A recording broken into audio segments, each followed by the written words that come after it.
Hello guys, welcome to my channel SSC knowledge.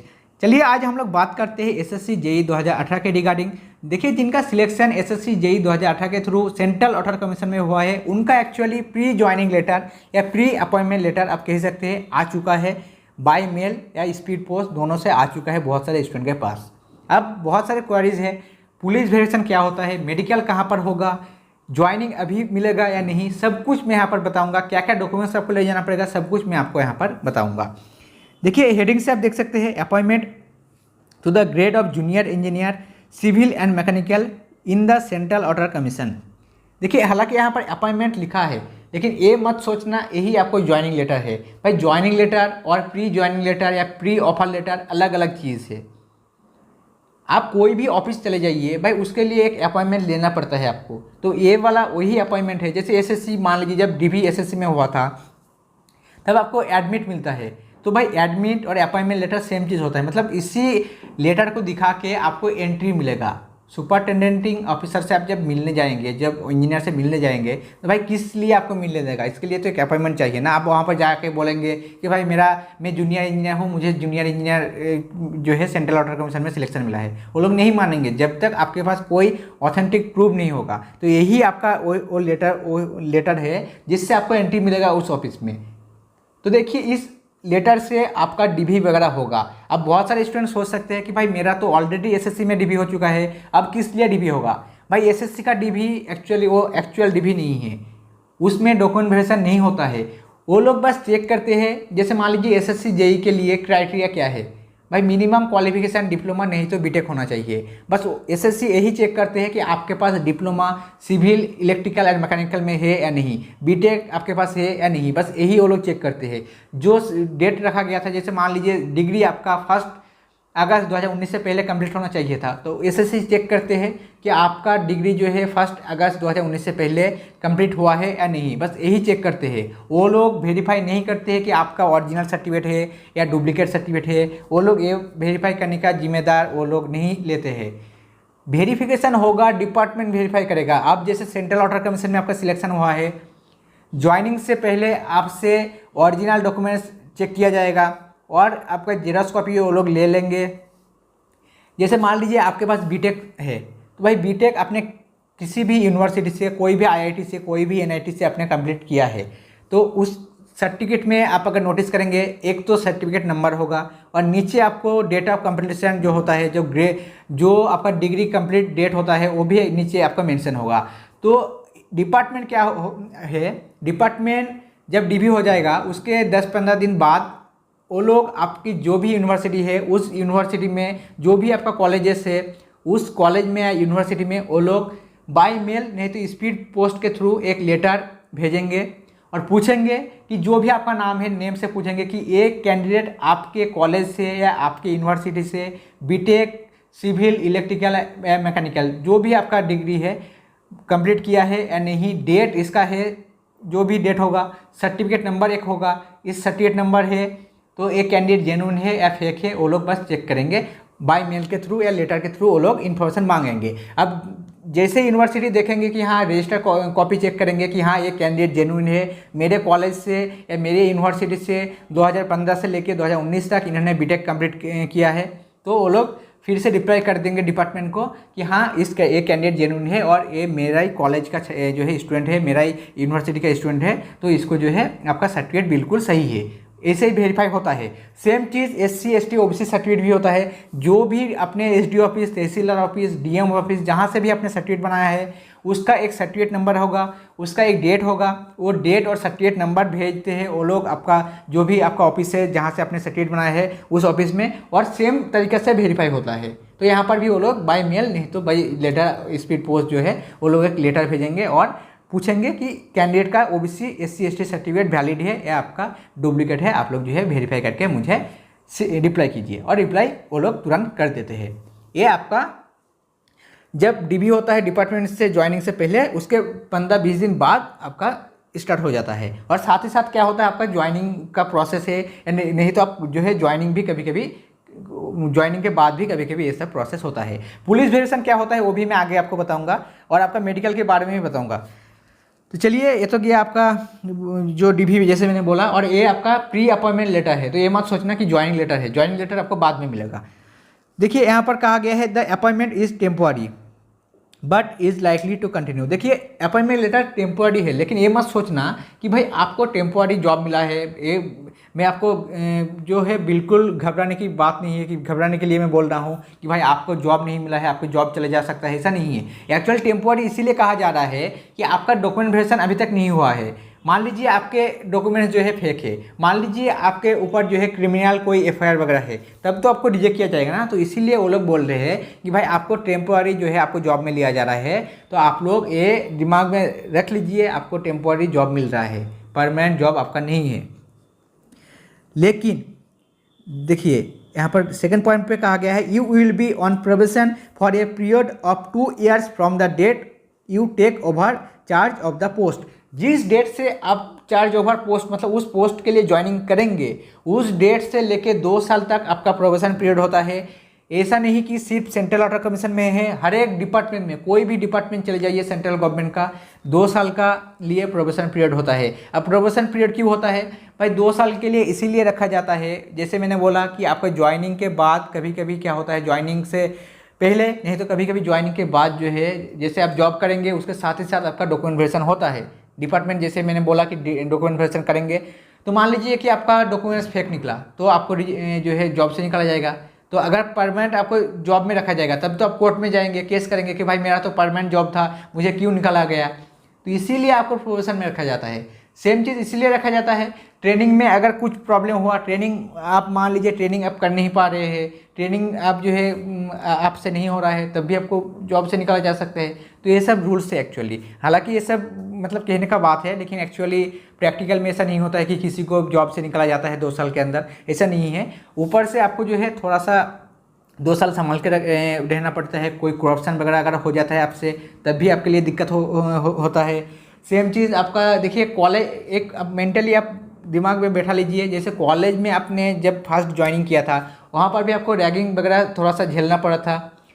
हालांकि वहाँ पर फिजिकली एंड मेंटली दोनों होता था, लेकिन डिपार्टमेंट में फिजिकली तो कुछ नहीं होगा, लेकिन मेंटली आपको थोड़ा सा प्रेशर वगैरह आता है। हालांकि देखिए रैगिंग मेरे हिसाब से थोड़ा बहुत अच्छा है, क्योंकि डिपार्टमेंट में अगर सीनियर आपसे सीनियर जैसा बर्ताव नहीं करेंगे तो आप काम जिंदगी भर जो है कोई भी काम सीख नहीं पाएंगे। मान लीजिए कि वो हर एक बात में अगर आपसे मजाक करेंगे, सीरियस से बात नहीं करेंगे, कोई वर्कलोड जो है आपको ज़्यादा नहीं डाला जाएगा, तो कभी भी आपको काम करने का मन नहीं लगेगा। क्योंकि आपका देखिए एक फेज है, जैसे मान लीजिए जब कॉलेज में हम लोग एंट्री किए थे, 12 में अलग हम लोगों का नेचर था और कॉलेज में अलग नेचर था। तो भाई स्कूल से कॉलेज में ड्रॉप होने के लिए एक मेंटली जो है चेंजेस लाने के लिए जो रैगिंग होता है कॉलेज में वो भी अच्छा है, मेरा मानना है। हालांकि बहुत सारे स्टूडेंट बोलेंगे कि भाई आपको क्या पता रैगिंग के बारे में, लेकिन मेरा मानना है, मैं पर्सनली ओपिनियन बोल रहा हूँ, रैगिंग जो है आपको चेंजेस लाते हैं, आपके मेंटली चेंजेस लाते हैं। आप खुद सोचेंगे कि भाई स्कूल से कॉलेज में जंप करने के लिए एक चेंजेस आना चाहिए, एक एटीट्यूड जो है आना चाहिए, अलग एटीट्यूड आना चाहिए। तो सेम चीज़ डिपार्टमेंट में अगर थोड़ा बहुत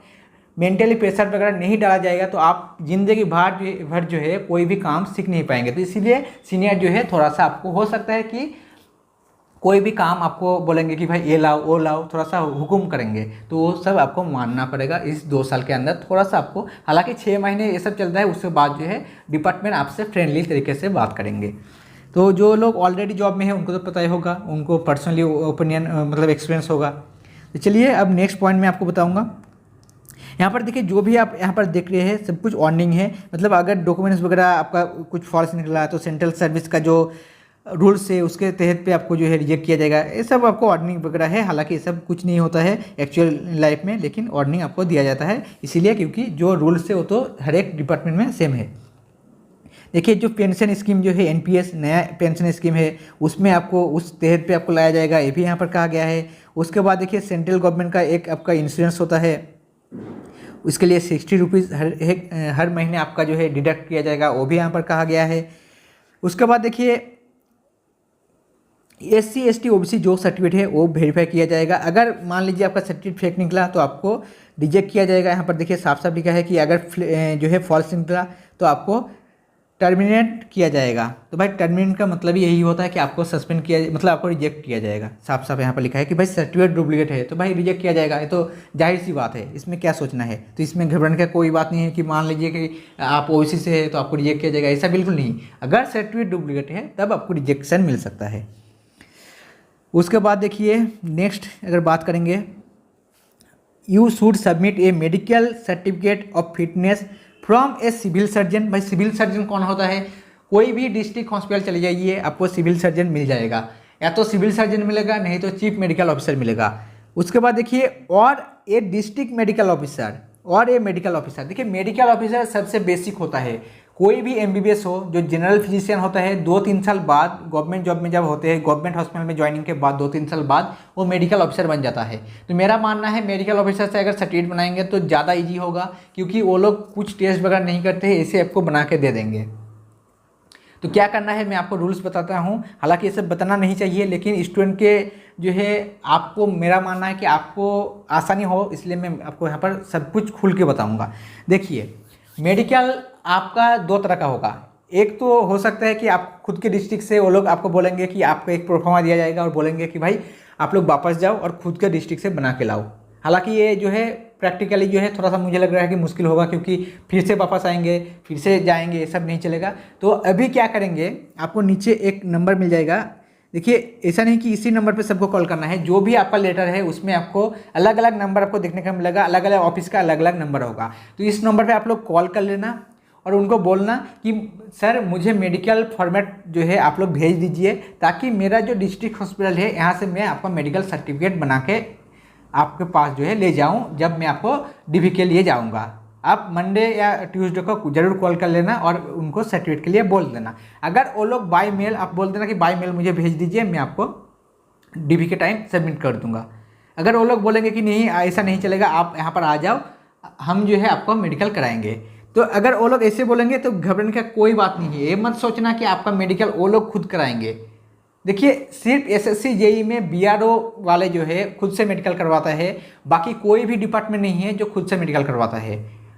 मान लीजिए कि वो लोग बोलेंगे कि आप यहाँ पर आ जाओ, मतलब जैसे इसका भुवनेश्वर में हुआ है तो वो लोग क्या बोलेंगे कि भाई भुवनेश्वर में आ जाओ, हम लोग जो है यहाँ से मेडिकल करवा लेंगे। तो यहाँ पर क्या होगा, भुवनेश्वर में जब जाएंगे डीवी के लिए, डीवी जैसे ही हो जाएगा, जैसे यहाँ पर कहा गया है, देखिए चलिए मैं आपको दिखाता हूँ। यहाँ पर कहा गया है, देखिए मेडिकल ऑफिसर यहाँ पर, उसके बाद कहा गया है in the prescribe proforma to be obtain from concern superintending engineers. मतलब देखिए सुपरटेंडेंटिंग इंजीनियर्स के पास जो है आपको एक प्रोफार्मा मिलेगा। तो यहाँ पर जाहिर सी बात है डीवी के बाद वो लोग आपको एक प्रोफार्मा दे देंगे। अगर वो लोग बाय मेल अगर आपको नहीं भेजता है, आप पहले रिक्वेस्ट कीजिए, अगर नहीं भेजता है तो हो सकता है डीवी के बाद वहाँ पर मतलब भुवनेश्वर में आपको एक सर्टिफिकेट मिलेगा। अब सर्टिफिकेट को लेके वो लोग बोलेंगे कि भुवनेश्वर का जो डिस्ट्रिक्ट हॉस्पिटल है, उड़ीसा का भुवनेश्वर में जो डिस्ट्रिक्ट हॉस्पिटल है, वहाँ पर आप जो है मेडिकल सर्टिफिकेट बना के लाओ।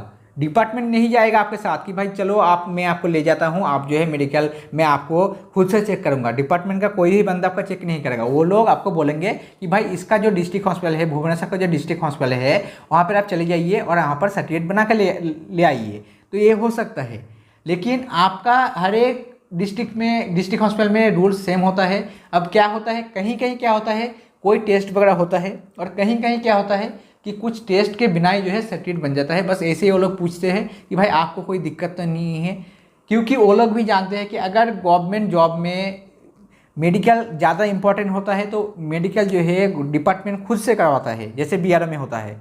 लेकिन यहाँ पर मेडिकल का कोई मामला नहीं है, जस्ट फॉर्मेलिटी है। इसीलिए यहाँ पर वो लोग ऐसे ही पूछते हैं कि कुछ प्रॉब्लम तो नहीं है, तो इसीलिए घबराने का कोई बात नहीं है। अब जैसे मैंने बोला कि अगर भुवनेश्वर में करने के लिए कहेगा तो भाई भुवनेश्वर को जो डिस्ट्रिक्ट हॉस्पिटल होगा वहाँ पर आप चले जाना। वहाँ पे जाके आप बोलना कि यहाँ का जो सुपरटेंडेंटिंग और इंजीनियर्स है सेंट्रल वाटर कमीशन का, उसने मुझे भेजा है आपके पास सर्टिफिकेट बनाने के लिए।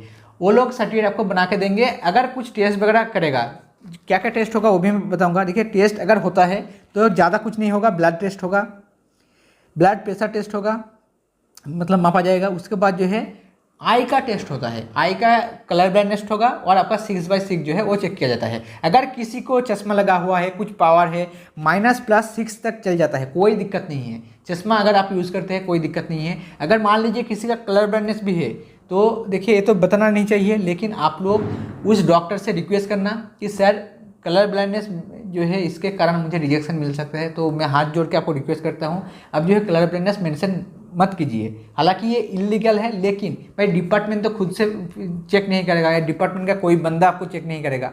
तो भाई अगर डॉक्टर मान जाता है तो ठीक है, अगर नहीं मानता है तो भाई दूसरे हॉस्पिटल चले जाइए, नहीं तो दूसरे डॉक्टर के पास चले जाइए, उनसे रिक्वेस्ट कीजिए। अब भुवनेश्वर का देखिए, भुवनेश्वर का जैसे मैंने बोला गवर्नमेंट हॉस्पिटल से बनाना होना चाहिए। अब गवर्नमेंट हॉस्पिटल से अगर बन रहा है, इजीली बन रहा है तो बना लीजिए, अगर नहीं बनता है तो दूसरा तरीका मैं बताता हूँ। भुवनेश्वर डिस्ट्रिक्ट हॉस्पिटल का देखिए, ऐसा नहीं कि 1-2 डॉक्टर होता है, मेडिकल ऑफिसर हर एक हॉस्पिटल में लगभग 50 के आसपास, 50 के आसपास मेडिकल ऑफिसर होता है। मेडिकल ऑफिसर की बात कर रहा हूँ, चीफ मेडिकल ऑफिसर नहीं। चीफ मेडिकल ऑफिसर जो डिस्ट्रिक्ट हॉस्पिटल होता है उसका हेड होता है। तो चीफ मेडिकल ऑफिसर यहाँ पर देखिए कोई भी चलेगा, सिविल सर्जन जो कि चीफ मेडिकल ऑफिसर की बराबर होता है, नहीं तो डिस्ट्रिक्ट मेडिकल ऑफिसर, नहीं तो मेडिकल ऑफिसर। जो मेडिकल ऑफिसर जैसे मैंने बोला बेसिक होता है, सबसे बेसिक MBBS के बाद ही जो है मेडिकल ऑफिसर बनता है। तो भाई बाहर आपको पता होगा, बाहर जो क्लिनिक्स होता है, जैसे मान लीजिए भुवनेश्वर गवर्नमेंट हॉस्पिटल का वो डॉक्टर है, लेकिन पार्ट टाइम के लिए कभी कभी क्या होता है वो लोग बाहर भी बैठते हैं क्लिनिक्स खोल के। जब उनका हॉस्पिटल में ड्यूटी नहीं होता है, उस ड्यूटी आवर के बाद वो बाहर पार्ट टाइम के लिए क्लिनिक्स खोलते हैं ताकि वहाँ से कुछ पैसा कमा सके। तो आप जो है वहाँ पर भी जा सकते हैं, अगर इजीली नहीं बन रहा है तो। अगर बन रहा है डिस्ट्रिक्ट हॉस्पिटल से तो इजीली बना लीजिए वहाँ पर, अगर नहीं बन रहा है तो दूसरा तरीका जो कि बताना नहीं चाहिए लेकिन मैं बताता हूँ कि आप लोग चले जाना, उसके थोड़ा सा पैसा दे देना, जो विजिटिंग चार्ज होता है उसका 500,000 होता है शायद, तो विजिटिंग दे देने से वो लोग आपको साइन करके दे देंगे, कोई दिक्कत नहीं है, कोई टेस्ट वगैरह कुछ नहीं होगा, ऐसे ही वो लोग दे देंगे। तो जहाँ से मर्जी आप बना लीजिए, बस उनको सर्टिफिकेट से मतलब है और कोई मतलब नहीं है, उसका सील से मतलब है। हाँ, लेकिन एक बात ध्यान रखना, रजिस्ट्रेशन नंबर जो है उनसे मांग लेना कि भाई आप जो है रजिस्ट्रेशन नंबर, सर आपका रजिस्ट्रेशन नंबर आप, अगर सील में होगा, कभी कभी सील में होता है, अगर नहीं होगा तो आप जो है उनसे मांग लेना, वो लोग बाय हैंड लिख के दे देंगे कि हाँ चलो रजिस्ट्रेशन नंबर मेरा इतना है। मेडिकल का प्रोसेस यही है। तो मेरा मानना है कि पहले आप रिक्वेस्ट कीजिए, अगर प्रोफार्मा देते हैं तो ठीक है, अगर नहीं देते हैं तब भी घबराने का कोई ज़रूरत नहीं है। बिल्कुल घबराना नहीं कि वो लोग मेडिकल कराएंगे, वो लोग नहीं कराएंगे। आपको सेम चीज़ भुवनेश्वर के डिस्ट्रिक्ट हॉस्पिटल से आपको खुद से जाना पड़ेगा, खुद से सब कुछ करना पड़ेगा। जो आपका डिपार्टमेंट है वो कुछ नहीं करेगा। तो चलिए, मेडिकल का हर एक बात यहाँ से क्लियर हो चुका है। उसके बाद देखिए नेक्स्ट अगर बात करेंगे तो यहाँ पर कहा गया है कि देखिए verification of your character in the prescribe form by district magistrate और sub divisional magistrate without any adverse remarks against you which would render you unfit for government service. देखिए यहाँ पर क्या कहा गया है, अगेंस्ट यू मतलब जो गवर्नमेंट के खिलाफ, जैसे FIR, मान लीजिए कि क्रिमिनल रिकॉर्ड अगर हो जो आपका गवर्नमेंट के खिलाफ होता है, कोई भी आपने कुछ क्राइम किया है तो वो गवर्नमेंट के खिलाफ होता है, गवर्नमेंट जॉब के खिलाफ होता है। तो ये सब अगर नहीं है, मतलब तब आपको डिस्ट्रिक्ट मजिस्ट्रेट या आपका कोई भी गैजेटेड ऑफिसर आपको कैरेक्टर सर्टिफिकेट बना के, कैरेक्टर सर्टिफिकेट होता क्या है कि आप अच्छे आदमी हो, आपके कैरेक्टर में कोई बुराई नहीं है, यही आपका एक्चुअली कैरेक्टर सर्टिफिकेट होता है। तो भाई कोई अगर बंदा आपको कैरेक्टर सर्टिफिकेट दे रहा है तब तो अच्छा समझ के देगा ना कि आप अच्छे आदमी हो, तभी देगा। तो अगर अच्छा आदमी हो तभी आप जॉब के लिए एलिजिबल हो, तो इसीलिए कहा गया है कि आपका कैरेक्टर सर्टिफिकेट बनना चाहिए।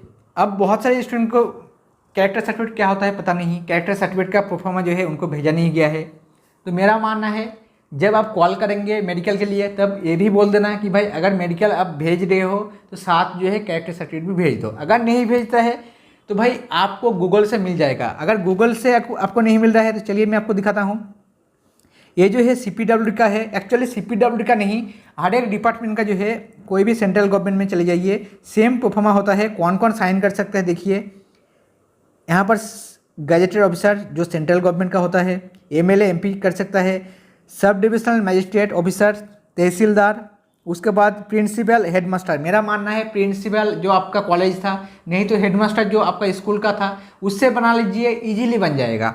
उसके बाद ब्लॉक डेवलपमेंट ऑफिसर यानी कि BDO, post master, panchayat inspector, कोई भी गजेटेड ऑफिसर से इजीली बन जाएगा। यहाँ पर आपका नेम होगा, उसके बाद यहाँ पर आपका पिताजी का नाम, और यहाँ पर देखिए एक्चुअली रूल से 3 इयर्स जो है आपको लिखना चाहिए, लेकिन कभी कभी जो है 6 मंथ भी यहाँ पर चल जाता है, तो कोई बात नहीं है। अगर 3 साल के लिए लिख रहा है तो 3 साल लिखने दीजिए, 2 साल के लिए 2 साल, अगर 6 महीने के लिए मिनिमम 6 महीना होना चाहिए। तो यही रूल से यहाँ पर आपको सील साइन यहाँ पर करके वो आपको दे देंगे। अब चलिए बात करते हैं नेक्स्ट कि क्या क्या आपको डॉक्यूमेंट्स आपको ले जाना पड़ेगा। देखिए producing of the following certificate in original, certificate of age. देखिए ये मत सोचना कि भाई मुझे बर्थ सर्टिफिकेट बनाना पड़ेगा। भाई एज सर्टिफिकेट आपके पास ऑलरेडी है, जो आपका क्लास 10 का सर्टिफिकेट है उसमें आपका डेट ऑफ बर्थ मेंशन है, बस वही आपका एज सर्टिफिकेट है, तो वो ओरिजिनल सर्टिफिकेट ले जाना। सर्टिफिकेट ऑफ एजुकेशनल क्वालिफिकेशन, जो भी क्लास 10 से लेके ग्रेजुएशन तक जो भी सर्टिफिकेट है, एक्सपीरियंस सर्टिफिकेट जो है सब कुछ ओरिजिनल ले जाना। Character certificate in the prescribe form from 2 gazetted officer. देखिए हालांकि ऊपर में कहा गया था कि डिस्ट्रिक्ट मजिस्ट्रेट ऑफिसर होना चाहिए, लेकिन देखिए गजेटेड ऑफिसर भी चलेगा, तो कोई भी गजेटेड ऑफिसर जो 2 बनाना चाहिए, 1 नहीं 2 आपको बनाना पड़ेगा, तो 2 अलग अलग गजेटेड ऑफिसर से बना लीजिए। Certificate in the prescribe form in support of candidate claim to belonging to schedule caste, ST OBC, जो भी SC ST OBC से है तो आप लोग जो है सर्टिफिकेट बना लीजिए, जो भी प्रोफार्मा है आपके पास ऑलरेडी है। SC जो आपका SSC ने जब आपने DV किया था, जो सबमिट किया था, अगर 2020 का है, 2019 का है, 2018 का है, जो भी आपका सर्टिफिकेट है कोई दिक्कत नहीं है, बस प्रेस्क्राइब प्रोफार्मा में है इसीलिए SSC ने एक्सेप्ट किया था, तो वही सर्टिफिकेट चल जाएगा, फिर से नया बनाने की ज़रूरत नहीं है। सर्टिफिकेट आपके पास ऑलरेडी है, वही सर्टिफिकेट चल जाएगा। अब एक क्वेरीज आता है, बहुत सारे स्टूडेंट ऐसे हैं जिन्होंने जनरल का सीट से सिलेक्शन लिया है, लेकिन वो एक्चुअली OBC SC ST से बिलोंग्स करते हैं, तो अब उनका डाउट है कि भाई मुझे SC ST सर्टिफिकेट अब दिखाना चाहिए या नहीं। भाई जरूर दिखाना, क्योंकि आप देखिए आप SC ST से अगर है तो आप एक्चुअली उसी कास्ट से बिलोंग्स करते हैं, हालांकि आप में वो काबिलियत है कि आप जनरल के सीट आपने लिया है, लेकिन आप ऑलरेडी SC ST में आते हैं, तो अगर आप देंगे सर्टिफिकेट, अगर उनको प्रोवाइड करेंगे, तो फ्यूचर में जब प्रमोशन होगा असिस्टेंट इंजीनियर के लिए या कोई भी डिपार्टमेंटल एग्जाम होगा तो उसमें भी आपको रिजर्वेशन मिलेगा, तो इसीलिए आपको ज़रूर सबमिट करना चाहिए। अगर डेट का इशू है तो भी कोई प्रॉब्लम नहीं है, क्योंकि अब डिपार्टमेंट में जाने के बाद डेट का कोई चक्कर नहीं रहता है। ज़्यादा से ज़्यादा क्या होगा, वो लोग अगर कुछ डाउट होता है तो वो लोग बोलेंगे कि भाई मुझे नया एक बना के लाओ, बस इतना ही कहता है अगर डाउट होता है, अदरवाइज कुछ नहीं होगा, जो भी डेट है उस डेट का चल जाएगा। उसके बाद नेक्स्ट देखिए डिस्चार्ज सर्टिफिकेट, जो आपका जॉब करते हैं इनके लिए है, अगर रेलवे वगैरह में है, आप अगर कहीं भी जॉब करते हैं तो इसका डिस्चार्ज सर्टिफिकेट, रिजाइन लेटर या NOC वगैरह जो होता है वो सब आपको सबमिट करना पड़ेगा ओरिजिनल सर्टिफिकेट में। तो यही आपका डॉक्यूमेंट्स चाहिए। हालांकि देखिए यहाँ पर कहीं भी आपको जो है जेरोक्स के लिए नहीं कहा गया है, लेकिन मेरा मानना है 2 कॉपी करके हर एक डॉक्यूमेंट्स का जेरोक्स कॉपी जरूर ले जाना। क्या पता वहाँ पर जाके वो लोग बोलेंगे कि भाई जेरोक्स मुझे यहाँ पर सबमिट करो, क्योंकि देखिए एटिस्टेट तो नहीं कहेगा, ये तो मुझे पता है, लेकिन आपको सेल्फ एटिस्टेट करने के लिए कह सकता है, तो पहले से जेरोक्स करके ले जाना, अगर मांगेगा तो वो लोग वहाँ पर आप लोग सबमिट कर देना। अब बात आता है कि भाई ज्वाइनिंग कब मिलेगा। ज्वाइनिंग तुरंत मिलेगा DV के बाद या आपको लेट करेगा। देखिए जब मेरा फर्स्ट जॉब जो मेरा था CHSL के थ्रू, आपको बहुत सारे स्टूडेंट को पता है कि मैं CHSL में भी सिलेक्टेड था, तो CHSL में जब मेरा फर्स्ट ज्वाइनिंग था भाई सेम चीज़ हमें अपॉइंटमेंट मिला था। DV के तुरंत बाद उन्होंने बताया कि 2 दिन के बाद जो है आपको हम लोग ज्वाइनिंग लेटर इशू कर देंगे, तो आप लोग अगर अभी ज्वाइन करना चाहते हैं तब भी कोई दिक्कत नहीं है। अगर आप सामान वगैरह नहीं ले जाएंगे तो आप जो है 15 या 20 दिन के लिए घर जा सकते हैं, उसके बाद आ जाना। तो मेरा मानना है कि जब कॉल करेंगे एक बार पूछ लेना कि भाई अभी ज्वाइनिंग मिलेगा या नहीं, अगर मिलेगा तो सामान सब कुछ ले जाना, अगर नहीं मिलेगा, जैसे बहुत सारे स्टूडेंट, जैसे इसी स्टूडेंट की बात करूँ UP से है लेकिन इसका ज्वाइनिंग जो है उड़ीसा में होगा, तो भाई इतना डिस्टेंस कवर करना जो है, एक बार जाना फिर आना फिर जाना, बहुत दिक्कत होने वाला है। तो एक बार बात कर लेना कि अगर ज्वाइनिंग 2-3 दिन के अंदर मिल जाएगा। बहुत सारे डिपार्टमेंट में विदिन 1 वीक मिल जाता है, मतलब बहुत सारे आपका सेंट्रल ऑर्डर कमीशन के बहुत सारे ऑफिस है जहाँ पर विदिन 1 वीक मिल जाता है, या कहीं कहीं क्या होता है 1 महीने बाद भी मिलता है। अगर 1 महीने बाद मिलेगा तब सोच लेना कि भाई आपको मेडिकल जैसे अटेस्टेशन फॉर्म, हर एक डिपार्टमेंट में अटेस्टेशन फॉर्म सबमिट करना पड़ता है, लेकिन यहाँ पर अटेस्टेशन फॉर्म आपको नहीं दिया गया है। तो ये 100% श्योर है कि जब आप डॉक्यूमेंटेशन करेंगे उसके बाद मेडिकल एंड अटेस्टेशन फॉर्म दोनों आपको दिया जाएगा। तो अटेस्टेशन फॉर्म आपको या तो वहाँ पर ही आप फिल करके वहाँ पर सबमिट कर सकते हैं, अदरवाइज़ आपको जो है घर आने के बाद, जैसे अगर मान लीजिए 1-1.5 महीना टाइम ले लेते हैं वो लोग ज्वाइनिंग लेटर इशू करने में, तब आपको जो है घर वापस आना होगा और आप जो है सब कुछ फिल करके मेडिकल वगैरह बना के अटेस्टेशन फॉर्म वगैरह फिल करके बाई पोस्ट आपको भेजना पड़ेगा। और आपको उसके बाद जैसे ही पहुँचेगा वो लोग आपको ज्वाइनिंग लेटर भेज देंगे। तो ज्वाइनिंग लेटर आपको हो सकता है विदिन 1 वीक, नहीं तो आपको 1 महीना बाद भी मिल सकता है। तो ये मत सोचना कि आपको तुरंत ज्वाइनिंग भी मिल जाएगा। तो एक बार इसके लिए भी बात कर लेना। देखिए यहाँ पर कहा गया है कि आपको विदिन 30 डेज आपको रिपोर्ट करना है। देखिए within 30 days from the date of issue of this offer of appointment, within मतलब 30 दिन के अंदर, 30 डेज के अंदर आपको रिपोर्ट करना है। तो ये मत सोचना कि भाई 26 अगर मार्च को इशू हुआ है तो भाई मैं 26 अप्रैल को जाऊंगा। भाई जितने जल्दी जाएंगे उतना ही जल्दी आपको ज्वाइनिंग मिलेगा। तो मेरा मानना है भाई नेक्स्ट वीक चले जाइए, नेक्स्ट वीक 1 अप्रैल 10 अप्रैल से पहले जितना जल्दी हो सके आप लोग चले जाइए, क्योंकि जितने जल्दी जाएंगे उतना जल्दी आपको ज्वाइनिंग वगैरह मिलेगा। जो भी आप बाकी आपका कैंडिडेट है जिसका सेम जगह पे रिपोर्टिंग करने के लिए कहा गया है, भाई आपस में बात कर लीजिए। अभी तो टेलीग्राम ग्रुप में सभी लोग जुड़े हुए हैं, तो आपस में बात कर लीजिए, एक ही डेट में आप लोग चले जाइए ताकि उनका भी जो है टाइम बच जाए, आपका भाई टाइम बच जाए। तो आप लोग एक साथ चले जाना। यहाँ पर नेक्स्ट देखिए एक पॉइंट, नो ट्रैवलिंग अलाउंस। कहीं कहीं जैसे नॉर्थ ईस्ट में जिनका पोस्टिंग हुआ है, नॉर्थ ईस्ट जिनको मिला है उनको ट्रैवलिंग अलाउंस दिया जा रहा है। अब काफ़ी क्वेरी जा रहा है कि भाई फ्लाइट का टिकट मिलेगा या नहीं। भाई फ्लाइट का भी मिलेगा क्योंकि मेंशन नहीं है। तो जिसका नो लिखा है उनको कुछ नहीं मिलेगा। अगर तब आप कहेंगे कि भाई नॉर्थ ईस्ट वालों को मिल रहा है मुझे क्यों नहीं मिलेगा, भाई ये ऑफिस का मामला है, ये आपका डिपार्टमेंट का मामला नहीं है, ऑफिस का मामला है। अब ऑफिस अगर समझेगा कि आपको देना चाहिए तो देगा, अगर नहीं तो भाई नहीं देगा। तो आप लोग फ्लाइट का अगर टिकट बुक करेंगे उसका टिकट रख लेना, जो भी उसका फेयर है, जो भी आपका उसके लिए खर्चा होगा डिपार्टमेंट आपको देगा। अगर मेंशन है कि ट्रैवल अलाउंस आपको मिलेगा तो आपको जरूर मिलेगा। फर्स्ट सैलरी जब आएगा उसके साथ ही मिल जाएगा, आपको बस सबमिट करना पड़ेगा डिपार्टमेंट में, वो लोग आपको दे देंगे। तो उम्मीद है कि जो भी क्वेरीज था आपको यहाँ से क्लियर हो गया होगा। अब चलिए पुलिस वेरिएशन के बारे में बात कर लेते हैं। भाई पुलिस वेरिएशन कुछ नहीं है। पुलिस वेरिएशन में क्या होगा, जैसे आपका डीबी हो जाएगा, डीबी के बाद वो लोग आपका जैसे मैंने बोला अटेस्टेशन फॉर्म लेके, अटेस्टेशन फॉर्म एक कॉपी जो है डिस्ट्रिक्ट मजिस्ट्रेट ऑफिसर के पास भेजते हैं। डिस्ट्रिक्ट मजिस्ट्रेट ऑफिसर से पूछते हैं कि ये कैंडिडेट जो है आपके वहाँ का लोकेलिटी से है या नहीं। अब डिस्ट्रिक्ट मजिस्ट्रेट तो आपको नहीं पहचानते हैं, तो वो लोग क्या करेंगे, डिस्ट्रिक्ट मजिस्ट्रेट एसपी ऑफिस यानी कि सुपरिटेंडेंटिंग ऑफ पुलिस को भेजते हैं, जो आपका डिस्ट्रिक्ट हेडक्वार्टर होता है पुलिस का। उस पुलिस स्टेशन से क्या होता है, जो लोकल पुलिस स्टेशन होता है आपका, उस लोकल पुलिस स्टेशन में आपको जो है वो लोग पूछेंगे कि भाई आपका इस कैंडिडेट को आप पहचानते हैं या नहीं, आपके इधर एरिया का है। तो वो लोग आपको हो सकता है कि कॉल करके बुलाए। एक्चुअली रूल्स है कि पुलिस आपके घर पे आएगा, लेकिन भाई आप भी समझ सकते हैं कि भाई डिपार्टमेंट का लोग आपके घर पे क्यों आएगा, आपको जाना पड़ेगा, जाहिर सी बात है। तो वो लोग आपको कॉल करके बुलाएंगे कि भाई आप जो है एक डेट दे देंगे कि इस डेट पे आप आ जाओ। डॉक्यूमेंट्स आपसे मांगा जाएगा, आपको एक आईडी कार्ड, एक रेसिडेंशियल प्रूफ, हो सकता है कि वोटर आईडी कार्ड से भी काम चल जाए। नहीं तो कभी कभी क्या होता है, जो म्यूनिसिपैलिटी होता है उसका एक रेसिडेंशियल सर्टिफिकेट मांगा जाता है, या पंचायत से एक रेसिडेंशियल सर्टिफिकेट मांगा जाता है कि एक सर्टिफिकेट लेके आओ। और आपका डिग्री वगैरह जो है, जैसे क्लास 10 का हो, मतलब जहाँ से आपने कॉलेज स्कूल किया है उसका फाइनल जो है डिग्री वगैरह आपसे मांगा जाता है। बस वो लोग जस्ट फॉर्मेलिटी है और कुछ नहीं है। मतलब वो लोग रख लेंगे और बोलेंगे कि हाँ मैं इस कैंडिडेट को जानता हूँ और इससे मेरा बात हो चुका है, ये जेन्युइन कैंडिडेट है। अगर आपका कोई लीगल एफआईआर वगैरह नहीं है, जैसे क्रिमिनल रिकॉर्ड हो गया या आपका कोई मर्डर केस वगैरह अगर हो गया, तभी आपको प्रॉब्लम होता है। नॉर्मल अगर एफआईआर है तो कुछ दिक्कत नहीं है। अब पुलिस जो है हो सकता है कि मिठाई खाने के लिए कुछ आपसे मांगे, तो भाई दे देना, कोई बात नहीं। जॉब लग रहा है, मिठाई के लिए आप कुछ दे देना, क्योंकि आपका जितना जल्दी आप जितना अच्छे से मिठाई खिलाएंगे उतना ही जो है पुलिस वेरिएशन अच्छे से होगा, फर्स्ट होगा। और कुछ नहीं है तो मिठाई खाने के लिए कुछ दे देना।